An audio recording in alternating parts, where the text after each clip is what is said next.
The silence hit Lyra first. Not peace, a hungry hush, the kind that gathers right before a throat is cut. It pressed in from every direction as she was dragged across the tribunal floor. Chains scraping, metal biting deeper with each step. The hall was packed, wolves shoulder to shoulder, banners hanging like funeral cloth, torchlight trembling against carved stone. This wasn't a trial. It was a performance, and she was the offering. Cold marble punished her bare feet. Her wrists burned where the shackles had rubbed them raw in the dark cell below. The dress she'd once worn as Luna emerald silk stitched with Iron Fang's crest hung from her like a memory someone had torn down in public. No time to change, no mercy for dignity. Just the slow walk beneath 1,000 sharpened stares. Whispers crawled over her skin. Murderer. Barren. Jealous. Lyra kept her chin lifted anyway, though her knees threatened to betray her. Once those same voices had praised her name. Once they'd bow when she entered a room. Then she saw the dais. Alpha Kale sat above them all, perfectly still, carved from ice and authority, her mate, her judge. Light from the high windows struck his features like a cruel blessing, and the bond between them, once warm, unbreakable, flared in her chest like a brand. His gaze met hers without flinching. Lyra of Iron Fang. His voice carried through the hall, calm as a blade. You stand accused of poisoning my consort, Maribel. And the unborn heir she carried. The verdict was already waiting. And as Kale asked for her plea, Lyra's mind slipped not to innocence, not to hope, but back to the first quiet moment everything began to rot. Hit subscribe so you don't miss the chapter where everything unravels. 6 months earlier, she sat alone at the long dining table, staring at 2 untouched plates. The morning sun poured in through the east windows in clean, golden sheets too bright for a home that had started to feel like a tomb. It lit the silverware she'd polished herself, the dark wood polished to a mirror sheen, the vase of winter-blooming night lily placed precisely where Kale always liked them. Lyra had done all of it on purpose. Not because she believed flowers could fix a mate bond that had gone thin and tense, like overstretched wire, but because routine was the last thing she could control in a den that no longer belonged to her.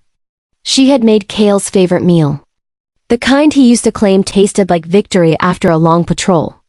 She even wore a color she hated, deep forest green, because once, months ago, he traced a knuckle along her collarbone and murmured that it made her look like the heart of the woods. That was before the silence between them became a third presence at the table. Lyra waited until the candles burned down to stubs and the food went cold enough to congeal. She waited through the sound of distant training yards, grunts, thuds, the sharp crack of sparring sticks. She waited through the servants' careful footfalls, the way they tried not to look at her too long, as if eye contact might be mistaken for loyalty. Kale never came. The first time it happened, she'd assumed an emergency rogue wolves near the border, a dispute with the Flynnmore pack, a council meeting that ran long. Iron Fang didn't survive on softness. It survived on vigilance, and Kale was vigilance incarnate. But then it happened again. And again. Weeks blurred into a pattern she didn't recognize. Kale vanished at dawn. Returned late.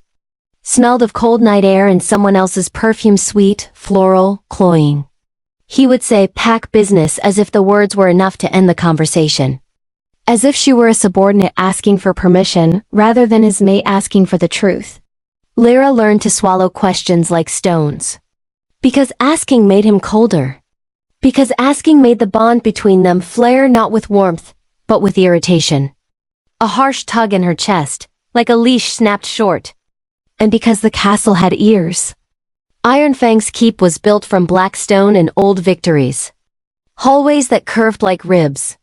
High ceilings that trapped sound. Doors that never quite latched the way they should. Lyra could feel eyes on her even when she was alone. And whispers had a name now. Maribel. It started as fragment servants murmuring as they carried linen, guards trading jokes that died the instant Lyra entered a corridor. The name was spoken the way wolves spoke of things they wanted, but weren't supposed to touch. Maribel's so sweet, Maribel's so young, Maribel's so... different. Lyra didn't need to see her to know the shape of the story the pack was building.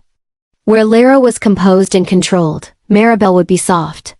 Where Lyra gave commands and held the line against rival packs, Maribel would tilt her head and look up through lashes and make Kale feel like a hero rather than a ruler. Wolves loved a heroine. They loved a miracle. They loved a replacement that didn't make them feel guilty for wanting it. The first time Lyra saw Maribel, it wasn't at court. It was in the healing wing.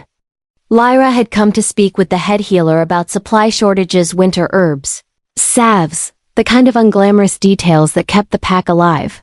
She was halfway down the corridor when the mate bond snapped taut, sudden and sharp, and her steps slowed without her permission.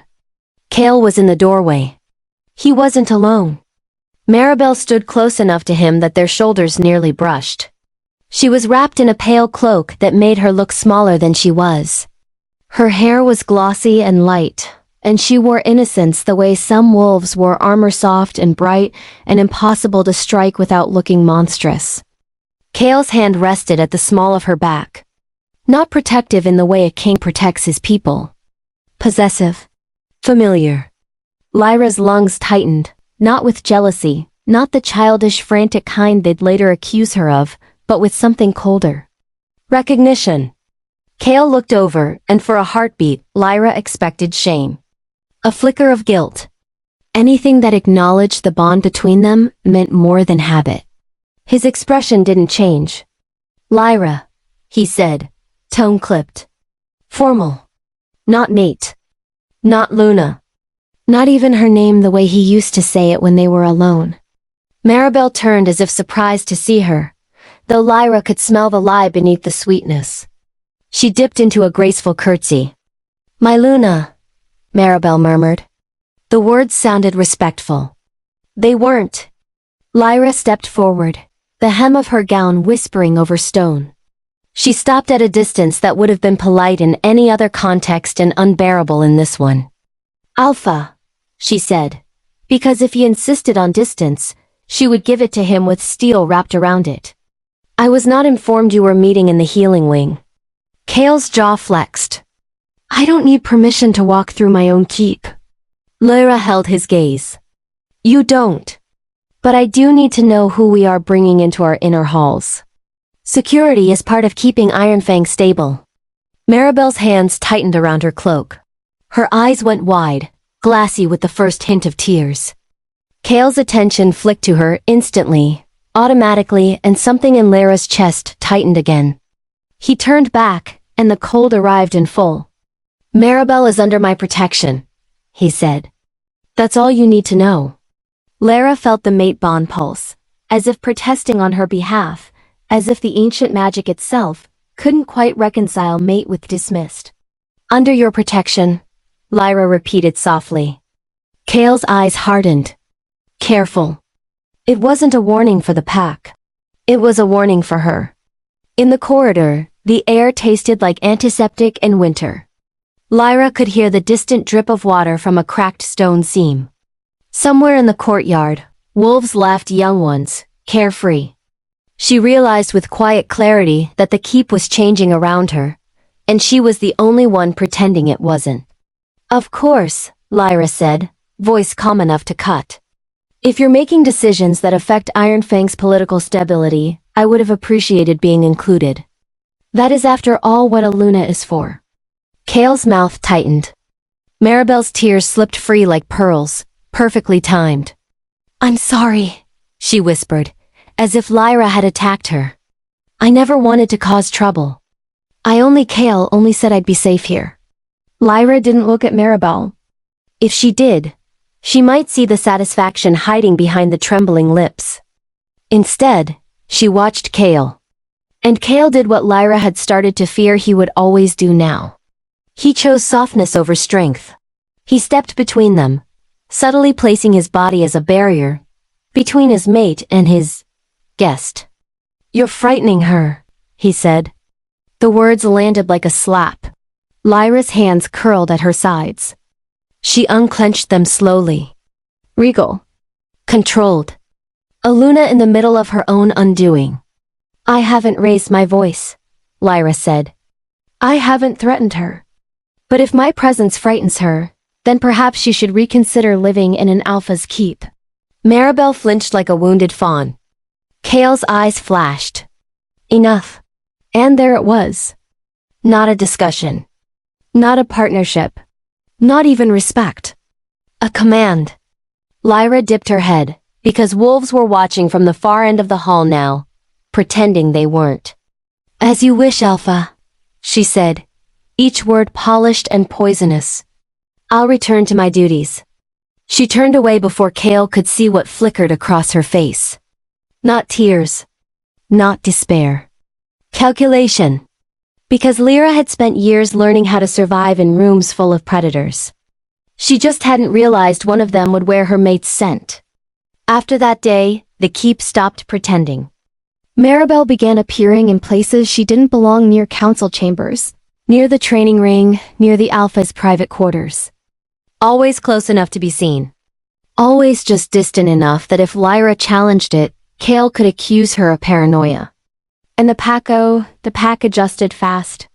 They smiled at Maribel. They offered her gifts. They told her she looked radiant. They called her brave for leaving her old pack. They spoke her name like prayer. Lyra walked through hallways that once cleared for her, and now they didn't. She found herself repeating the same internal mantra during meetings, patrol briefings, disputes between families. Stability first. Iron Fang first. The pack must not fracture because Kale has lost his mind. Lyra became the spine of Iron Fang while Kale chased the illusion of devotion. She handled border treaties, calmed elders, negotiated trade, kept rival packs from smelling weakness. And Kale treated her competence like a convenience he no longer had to appreciate. On the nights he did return to their chambers, he smelled Maribel's sweetness and winter air, and when Lyra tried to reach for him through the bond, she felt him recoil like a wolf snapping away from a hand he used to trust. Eventually, she stopped trying. It was safer to be cold than to be broken. But the pack wasn't satisfied with the cold. They wanted a story with a villain. And villains were easiest to build when you stopped being useful. The first real crack, the kind no composure could seal, came at the diplomatic summit. Iron Fang hosted 3 allied packs and 2 rival emissaries under its roof. It was a night of blades hidden behind smiles, of subtle dominance and ancient grudges laid neatly on banquet tables. Lyra entered the great hall in full Luna regalia emerald gown, crest at her throat, posture immaculate.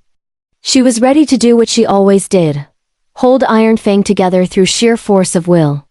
She took 3 steps, and saw Maribel seated at Kale's side. Not below him. Not behind. Not tucked away like a secret. Beside him. The hall didn't erupt. Wolves were too trained for that. Instead, the air shifted. Tiny, deadly. Heads turned. Eyes tracked Lyra like they were waiting for blood. Kale didn't rise when she approached. He didn't offer her the chair that had always been hers. He simply watched her, and the bond between them burned, not with longing, but with challenge. Lyra felt the humiliation like a blade sliding between ribs. And she smiled anyway. Because if she cracked tonight, rival packs would pounce. Iron Fang would bleed. And Kale would blame her for it.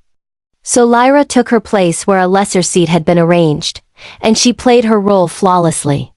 She spoke to visiting alphas with grace and steel. She prevented insults from becoming duels. She laughed at jokes that weren't funny. She made concessions that kept borders quiet. And all the while, Maribel sat like a crown promise at Kale's side, looking grateful, looking innocent, looking inevitable. That night, Lyra learned a new kind of exhaustion. Not the kind that comes from war. The kind that comes from being forced to endure your own replacement with poise. When the summit ended, Kale announced it. Loud enough for everyone to hear. Maribel is my official consort, he declared, reviving a title Iron Fang hadn't used in generations. A tradition abandoned for a reason. A tradition that made Luna optional. Gasps were swallowed. Murmurs simmered. Lyra didn't react. Not outwardly. Inside, something shifted, subtle, irreversible, like a stone being moved at the base of a dam. From that moment on, Iron Fang wasn't simply ignoring her. It was rearranging itself to survive without her. And Lyra understood with chilling certainty what that meant. If Maribel rose, Lyra had to fall. A pack could have two queens in stories.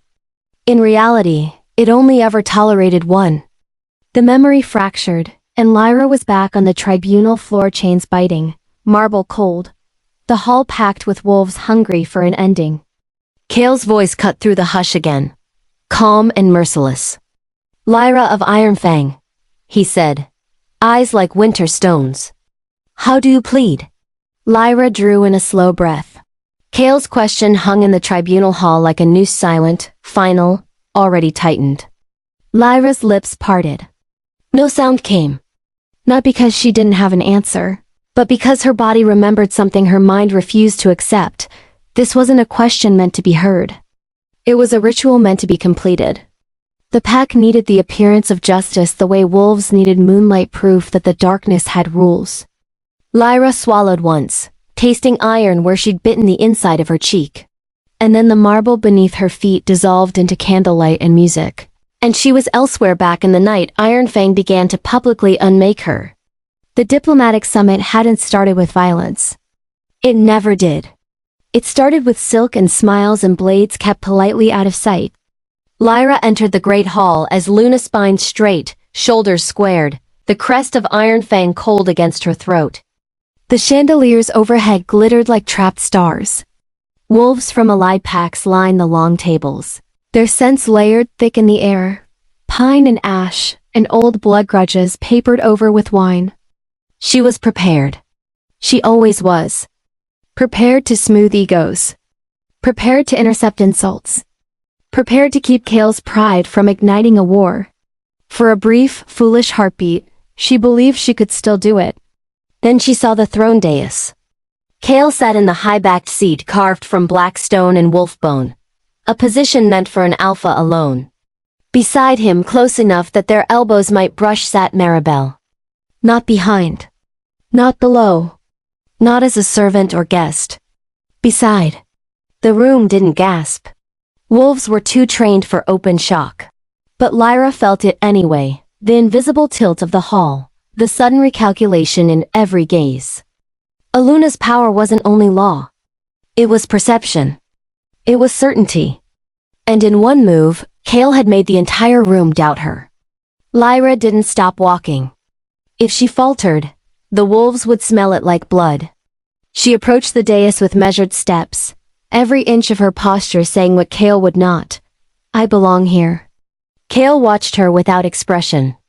Maribel turned with practiced surprise, then rose in a graceful curtsy. She looked delicate under the chandelier, light soft curls, pale skin, a gown in a color Lyra had never been allowed to wear because it distracted from the crest. "My Luna," Maribel said sweetly. The words were honey over a hook. Lyra didn't acknowledge the provocation. She let her gaze slide past Maribel and settle on Kale. "Alpha," she said, voice calm, a blade disguised as silk. "Our guests have arrived. Shall we begin?" Kale stood. Not to greet Lyra. To address the room. His voice carried easily, trained by battlefields and council chambers. "Tonight marks Iron Fang's continued strength. Our alliances endure. Our borders remain secure." Lyra waited, because introductions came next. Formalities. A nod to the Luna who kept those alliances stitched together. Instead, Kale's hand moved. It settled on Maribel's waist. A single gesture. Possessive. Public. The hall shifted again. A wave of scent rose, interest, disapproval, hunger for scandal. Kale didn't care. "This," he said, "is Maribel. From this night forward, she will be recognized as my official consort." The word hit the room like a thrown stone. Consort.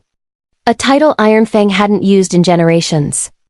A tradition abandoned because it fractured packs, because it reduced the Luna from partner to ornament, and turned the Alpha's bed into politics. Lyra felt her stomach drop, not with surprise. She had known this was coming, but with the sudden clarity of what it meant. Kale wasn't hiding anymore. He was declaring her replaceable. Reactions rippled through the visiting wolves in controlled waves. The Grey Ridge Alpha's mate narrowed her eyes, lips tightening. A younger beta from Stormhowl leaned forward, intrigued, practically vibrating with gossip. Across the hall, an emissary from a rival pack watched with open satisfaction, as if Iron Fang's internal rot was a gift. Lyra felt all of it, catalogued it, measured the danger. And she did what she always did. She endured. She stepped forward and inclined her head not to Kale, but to the room. Iron Fang welcomes all guests, she said, voice carrying. Let tonight be remembered for unity. Unity. The word tasted bitter. A lesser female might have snapped. Might have begged. Might have made a spectacle. Lyra refused to be entertainment. If Kale wanted to humiliate her, she would not give him the pleasure of watching her break. She moved through the hall with the ease of a predator who knew every inch of her territory. She greeted allied packs, traded formal courtesies, smoothed small frictions before they became duels. When an older alpha made a cutting remark about new traditions, Lyra laughed lightly and redirected the conversation to Border Patrol successes. When a rival emissary pressed too hard about Iron Fang's succession, Lyra offered a polished answer that revealed nothing and promised less. All the while, she could feel Kale watching her. Not with respect. With scrutiny, like he was waiting for her to misstep so he could call it proof she was unfit. And then, in the midst of it, Lyra met a gaze that did something unexpected. Not hunger. Not contempt. Recognition. He stood near the edge of the hall, half in shadow, wearing the midnight gray colors of the Nightclaw Leopards, an allied faction that walked the thin line between beast and aristocrat. His hair was dark, his posture controlled, his presence quiet in a way that made the room seem louder. His eyes amber and steady met Lyra's and did not slide away. He inclined his head. Not to the alpha. Not to the throne. To her. The simplest gesture. The most dangerous kind. Lyra approached on instinct, the way a ruler approaches an equal when the room insists there are none. Emissary, she said. Rian. He corrected gently, voice low. Nightclaw. His tone held no flirtation, no false charm. Only respect offered like a blade laid flat, still sharp, but not aimed at her. You're far from your mountains, Lyra said. I go where I'm sent. His gaze flicked once, briefly, to the dais. Kale's hand still rested on Maribel's waist. And I observe. Lyra almost smiled. Almost. Then you're witnessing Iron Fang's hospitality. I'm witnessing Iron Fang's restraint, Rian said. Those are not the same. The words landed in her chest like a struck bell. Not because they were kind, but because they were true. Because he had seen what others pretended not to. Lyra held his gaze careful. Even speaking to him too long would invite speculation. You should enjoy the wine, she said lightly. Rian's mouth curved barely. I will. But I suspect the most interesting thing here isn't in the cups. Before Lyra could answer, the musicians shifted into a slower song. Couples began to form alliances displayed in touch and movement, a social battlefield disguised as romance. A hand appeared at Lyra's side. Rian offered it, palm up, as if it were the most natural thing in the world. May I? He asked, voice pitched for her ears alone. The hall seemed to hold its breath. Lyra knew what this meant. A dance was never just a dance. It was a statement. I see you. I choose you. I stand with you. And if Lyra refused, she would look ashamed. If she accepted, she would look defiant. Her eyes lifted, just enough to find Kale. He was watching. Maribel leaned close, whispering something at his ear. Kale's jaw tightened. Too late. Lyra placed her hand in Rian's. Yes, she said simply. You may. They stepped onto the floor. Rian's hold was proper, respectful, no grasping, no claiming. His palm rested at her back like a steadying presence, not a cage. As they moved, Lyra felt the room shift again, but differently now. Not triumph, possibility. She kept her face composed, But inside, something unclenched. Something she hadn't realized had been tight for months. "You dance like someone who never has to chase approval," Rian murmured. Lyra's laugh was soft and humorless. "Approval is a currency. I've spent mine keeping Iron Fang intact. And what do you get in return?" Lyra's eyes flicked, once, to the dais. Kale's gaze was fixed on her now, hard as stone. Maribel sat still, serene, as if she were watching a performance she'd paid for. Lyra looked back at Rian. "Tonight?" she said. "I get to be reminded I'm still standing." Rian's grip shifted subtle, steady. "Then stand." The song ended. Applause rose in polite waves. Lyra released Rian's hand and stepped away with the same composure she wore like armor. But she felt it. The quiet power shift. Kale felt it too. Because when Lyra glanced up, the mate bond flared, not warm, not protective possessive. Angry. As if the alpha who had publicly replaced her could not bear the idea that someone else might still see her worth. That was the night Kale stopped merely neglecting her. It was the night he began to punish her. And Maribel, sweet, trembling Maribel, began to sharpen her innocence into a weapon. The next gathering proved it. It was meant to be routine. A midwinter council hosted in Iron Fang's smaller hall warm fires.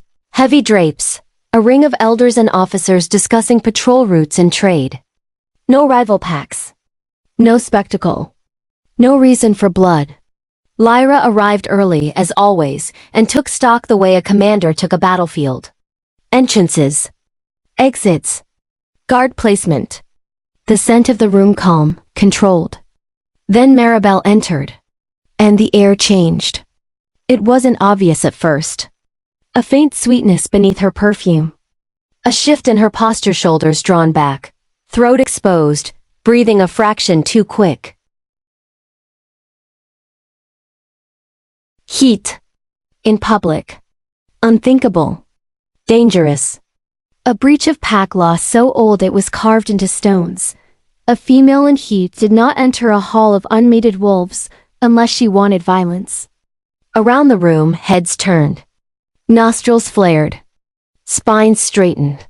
Conversations faltered like candles in wind. Lyra saw its spread instinct rippling through males who'd been civilized 5 seconds earlier. A low growl here. A tightening fist there. A gaze that lingered too long on Maribel's mouth. And Maribel looked dazed. Vulnerable. As if she had no idea what she'd done. Lyra moved before anyone else could. "Guards!" she snapped, voice cutting through the rising haze. "Doors. Now!" 2 sentries sprang into motion, slamming the side doors shut. Others stepped forward, instinctively trained to obey the Luna's command even when the Alpha wasn't present. Lyra strode toward Maribel, positioning herself between the girl and the nearest cluster of unmated males. "Maribel," she said sharply, low enough not to inflame the room further. "You need to leave." Maribel blinked, lips parting. I only came to see Kale." Lyra's teeth clenched. "Not here. Not like this." A male at the far end of the hall took a step forward, pupils blown wide. Sit," Lyra barked. The command struck like dominance, and the male froze, caught between instinct and hierarchy. That pause saved the room from exploding. Lyra gripped Maribel's arm, not hard, not cruel, but firm, and guided her toward the nearest corridor. Maribel's skin was hot beneath her sleeve. Her scent was blooming thick, intoxicating. A spark in a dry forest. Lyra kept her body angled, blocking sight lines, forcing herself to stay calm, while every Wolf in the hall fought the animal under their skin. "Breathe," Lyra ordered Maribel. "Now." Maribel's lashes fluttered. "I didn't mean." "Save it," Lyra hissed, pushing open the corridor door. "Move." They were halfway down the corridor when Kale appeared. He came like a storm, front fast, heavy, the air shifting around him.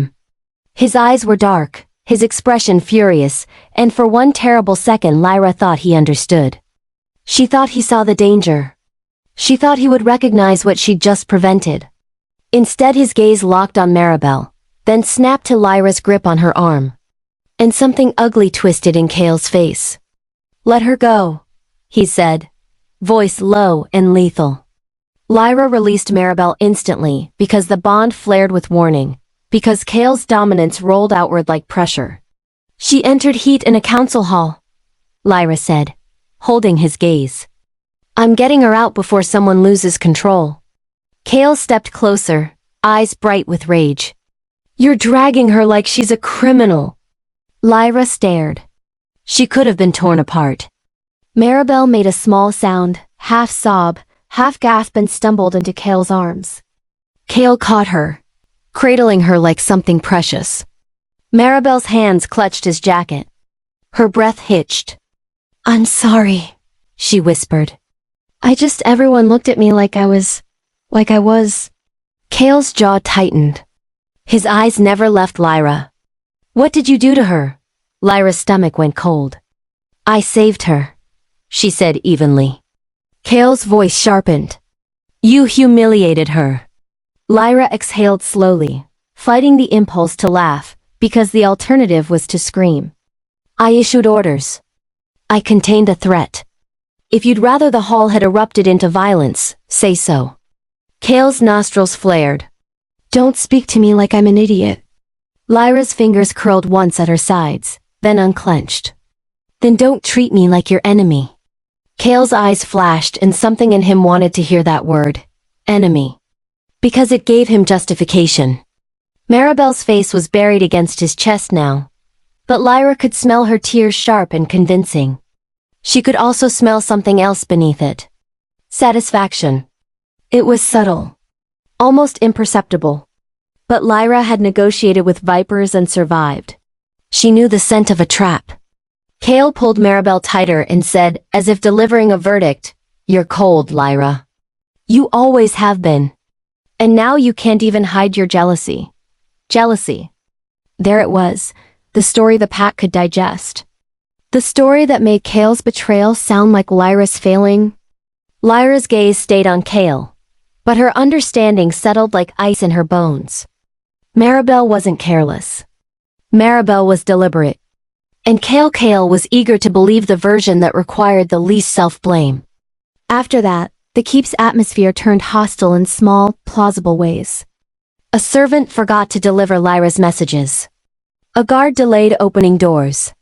An elder questioned her decisions in council for the first time in years. Wolves who once greeted her with lowered heads now looked through her as if she'd become part of the stone. The pack wasn't attacking her outright. It was eroding her. And then came Kale's birthday celebration. It was uncharacteristically lavish. Ironfang did not waste. Ironfang did not indulge. Yet the great hall was draped in fine banners, the tables heavy with meat and honeyed wine, the musicians hired from a distant city. Candles burned in quantities that could have funded patrols for a month. It wasn't a party. It was propaganda. Lyra arrived dressed as Luna because the pack still demanded the appearance of it. Emerald silk. Crest at her throat. Hair pinned back with ceremonial silver. When she entered, conversations dipped not in reverence, but in anticipation. They were waiting. Kale sat on the dais again. Maribel at his side again. This time, Maribel wore white. Lyra's throat tightened. White was for rights. For vows. For claiming. Kale lifted a cup as Lyra approached. His smile didn't reach his eyes. "Lyra," he said, loudly enough that the nearest tables heard. "Come, sit." He indicated the lesser seat. Again. Lyra sat without expression. The chair felt like a verdict. The feast began. Toasts were made. Wolves laughed too loudly, drank too eagerly, hungry for celebration, hungry for a future where Ironfang's leadership looked clean and fertile and blessed. Halfway through the night, Maribel rose. She placed a hand over her abdomen, trembling like she was holding back tears of joy. The room quieted immediately. Kale turned toward her with an expression Lyra had not seen directed at her in months' wonder. "Devotion. Oh." Maribel's voice wavered perfectly. I didn't want to say anything until the healer confirmed it. A beat. Then, softly, I'm with child. The hall erupted. Cheers slammed into the rafters. Cups raised. Wolves rose to their feet. Words like air and blessed and finally spilled from mouths that had once praised Lyra for keeping them alive. Cale stood so fast his chair scraped stone. He looked at Maribel like she was a miracle sent to absolve him of everything. And then he dropped to one knee. Right there, in front of the pack. He took Maribel's hand and pressed his lips to it like a vow. My son, he whispered, loud enough for those near the dais to hear. My heir. Lyra's lungs went tight. Not because she wanted Cale's child, fate had not given it to her, and she'd made peace with that private grief long ago. But because the pack's reaction wasn't joy. It was a verdict. They weren't celebrating a baby. They were celebrating Lyra's replacement. Cale rose and turned, eyes sweeping the hall until they landed on Lyra. His voice sharpened, a public blade. Aren't you going to congratulate your sister? Sister. The lie in the word was almost laughable. All eyes turned. All that sound, the cheering, the toasting collapsed into expectant silence. Lyra felt the mate bond throb, not with love, but with pressure. Cale was forcing her to perform acceptance. Forcing her to kneel without bending her knees. Maribel looked down, eyes glossy, the picture of humility. But her mouth twitched just once, as if she couldn't quite hide the satisfaction of the moment. Lyra's hands rested in her lap. Steady. Controlled. She rose slowly. Every movement was deliberate, practiced, regal. She smiled. And it cost her something she could not name. Congratulations, Lyra said, voice calm enough to fool anyone who didn't know her heartbeat had turned to ice. She inclined her head toward Maribel. May your pregnancy be safe, and Iron Fang remain strong. Strong. That was what this was always about. Not love. Not mates. Not miracles. Power. Lyra sat back down while the hall exploded into celebration again, louder than before, relieved by her compliance. The pack could have its story without mess. Later, when the candles burned lower and the wine dulled tongues, Lyra slipped from the hall alone. No one stopped her. No one followed. The corridors were dim, lit by torches that hissed softly. Stone statues of wolves watched from alcoves, their carved eyes cold. Lyra walked past servants who looked away too quickly, as if meeting her gaze might be mistaken for choosing a side. Her footsteps echoed. Once, those echoes had signaled authority. Now they sounded like they were absent. Lyra reached the turn that led to her chambers and paused, one hand resting against the wall's chill. Her breath fogged faintly in the cold corridor. And for a moment she let the mask slip just enough to feel the truth of what had happened. Cale had given the pack a new hope. And hope always demanded a sacrifice. She straightened. Kept walking. Because she still had duties. Still had borders to hold. Still had a pack that would collapse if she let it. But as she disappeared into the shadows of the keep, Lyra understood the trap closing around her with brutal clarity. They no longer needed a Luna. They needed a culprit. Lyra understood that in the quietest moments when the keep slept, when the torches burned low, when the mate bond between her and Cale sat in her chest like a cold coin no longer worth spending. She understood it when servants avoided her eyes, when elders spoke over her in council, when Maribel's belly rounded and the pack's hope swelled so loudly it drowned out the memory of who had carried them through winters and war. Still, Lyra did her duty. Because if Iron Fang shattered, it wouldn't be Cale who bled first. It would be the pack. The weeks that followed Maribel's announcement moved with a strange, brittle momentum like a river icing over at the surface while the current underneath ran fast and dark. Maribel was given rooms closer to the Alpha's wing. Guards doubled outside her door. The head healer was called daily. Every conversation in the keep eventually returned to the same thing, the air. Lyra became a shadow cast by someone else's light. Cale stopped coming to council unless it involved Maribel. When he did appear, He spoke with the certainty of a male who believed the future belonged to him again. Lyra watched him silent and learned to read the difference between confidence and desperation. Desperation was what drove him to build an altar out of Maribel's pregnancy. And altars always needed blood. The first whisper reached Lyra in a corridor lined with carved wolf heads. It wasn't a proclamation. It wasn't even a full sentence. Just a servant's breathy panic behind a half-closed door. She's not waking. Lyra stopped so suddenly her skirts brushed the stone. Her wolf quiet beneath her ribs, coiled and watchful lifted its head. A second whisper followed, harsher. The healer's running. Gods, she's... Lyra didn't wait for the rest. She moved. The keep was a maze, but Lyra knew it better than anyone. She had paced these halls during negotiations and wars, during nights Kale didn't return, during mornings she woke with the bond aching like a bruise. She cut through corridors, down stairwells, past sentries who stiffened at the sight of her. Luna, one started. Lyra didn't slow. Where is the Alpha? The guard hesitated, then pointed. In Lady Maribel's chambers. Lady. Not consort. Not Luna. Not yet. Lyra reached Maribel's door and found it crowded guards, servants, the head healer kneeling on the floor with hands stained dark. The smell hit her before the sight did. Bitter. Metallic. Wrong. Poison. Lyra's stomach tightened. Her gaze flicked over the room in a heartbeat. Overturned cup. A half-eaten sweetbread on a plate. Maribel on the bed, hair spread, skin too pale, lips tinged faintly blue. The healer pressed fingers to her throat, then shook his head once small, helpless. Kale stood beside the bed like a statue splitting at the seams. His hands were clenched so tight, his knuckles had gone white. His eyes were fixed on Maribel's belly, not her face, as if he could will the life inside to remain despite the body failing around it. Lyra took one step into the room. Kale's head snapped up. For the briefest moment, Lyra saw something raw in his expression: shock, fear, grief. Then it curdled. It hardened into a shape that had been waiting for an excuse.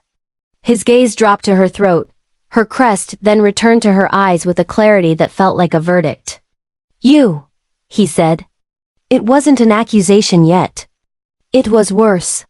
It was certainly forming. Lyra's voice stayed controlled. What happened? The healer answered before Kale could. Poison, he rasped. Fast acting. I tried, Luna, I tried.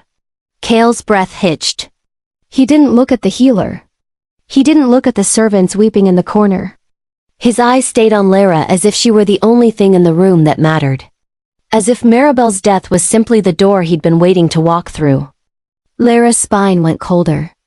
Kale, she said, using his name like a blade. This is not the time for... Don't, he snapped. The bond flared hot, painful, wrong. Not love. Not grief. Rage. He stepped toward her, and the room seemed to shrink around the force of his dominance. Guards, Kale said, voice low. Two wolves moved instantly. Lyra looked from them to Kale, stunned by the speed of it. Are you arresting me? Kale's jaw worked. You were the only one who stood to gain. Gain. The word was obscene. Lyra's gaze flicked back to Maribel's body, still pale. A tragedy used as a weapon before it had even cooled. I didn't want her dead, Lyra said, quiet and sharp. I wanted Ironfang stable. Kale's mouth twisted. You wanted an heirless alpha. Lyra felt something inside her go very still. This was not grief talking. This was convenient. Kale turned his head slightly. Take her.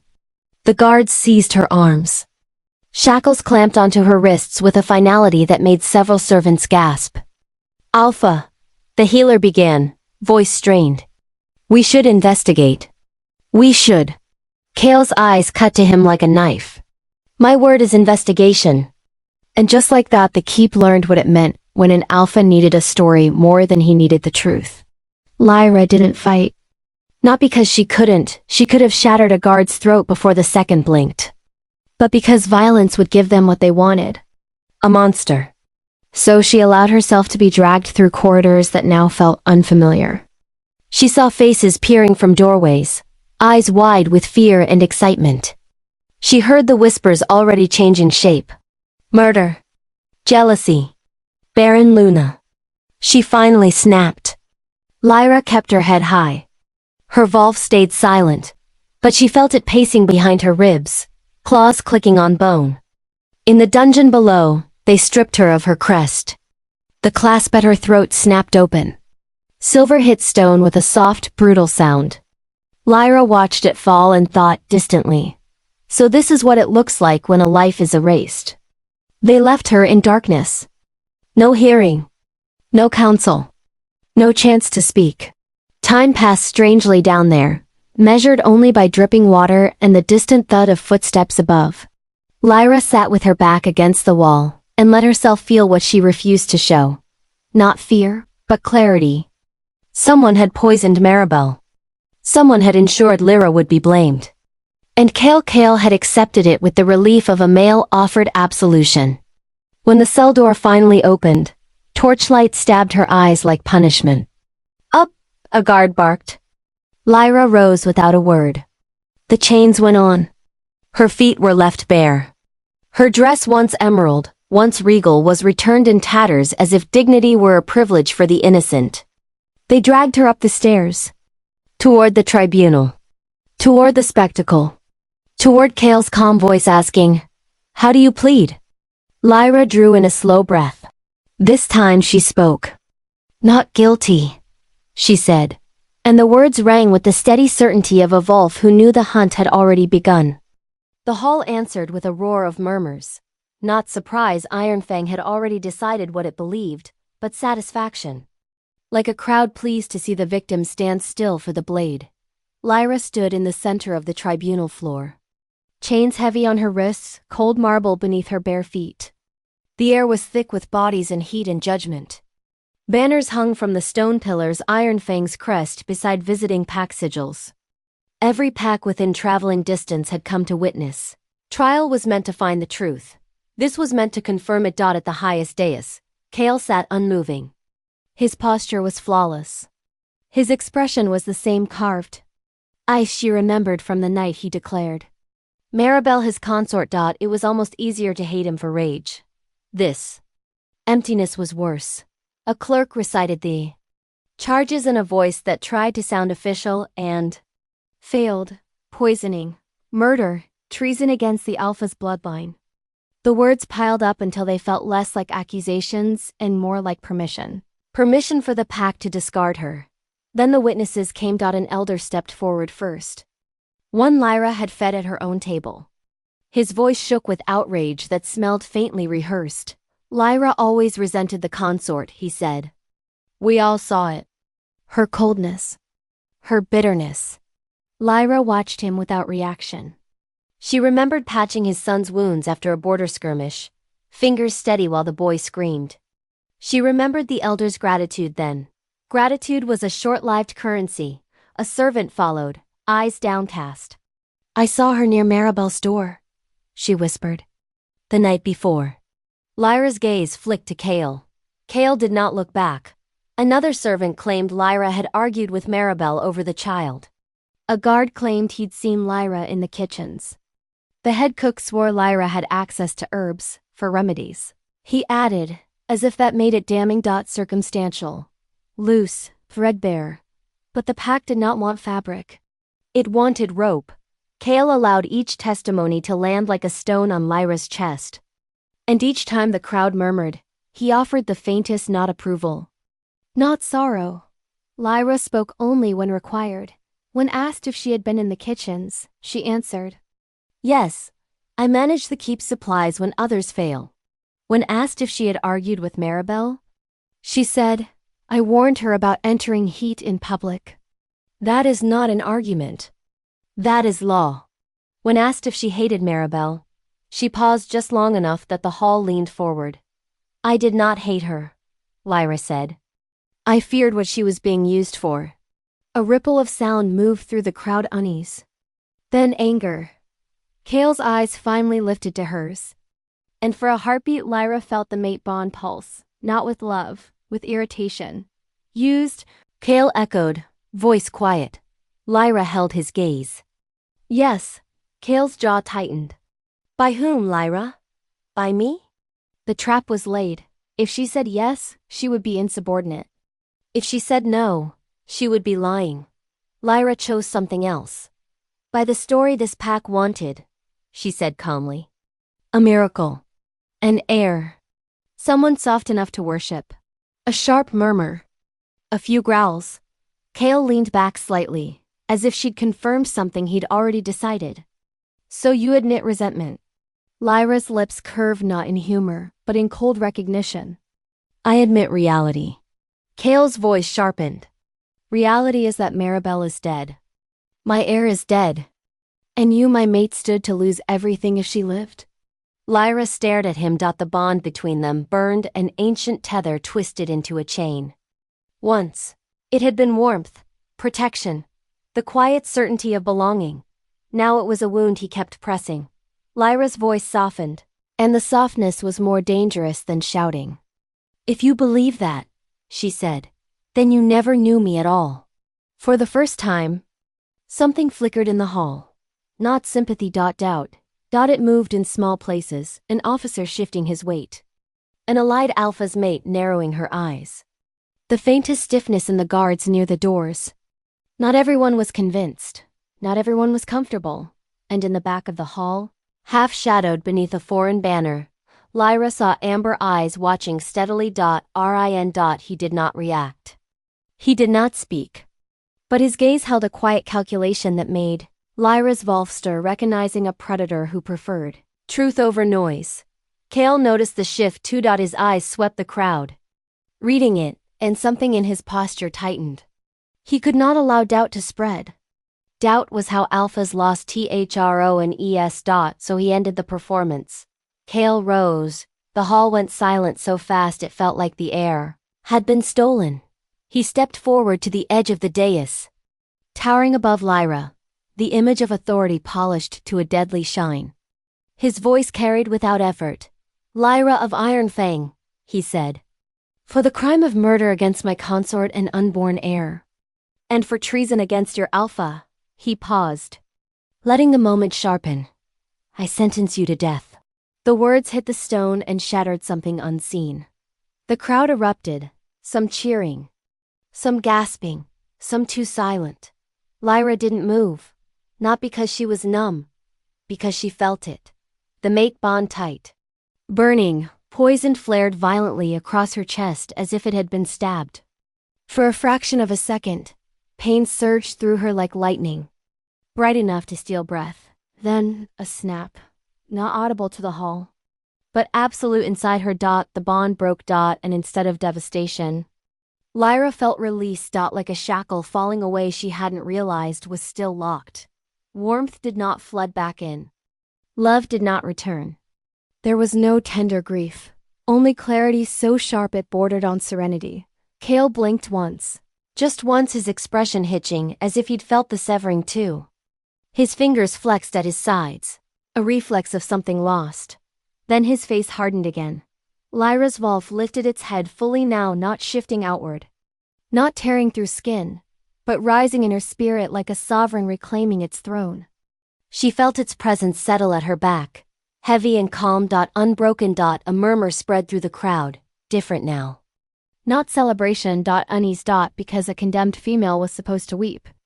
To beg. To crumble. Lyra did none of those things. She looked up at Kale, and her gaze held no pleading, only a quiet, lethal understanding. You needed a culprit, she said softly.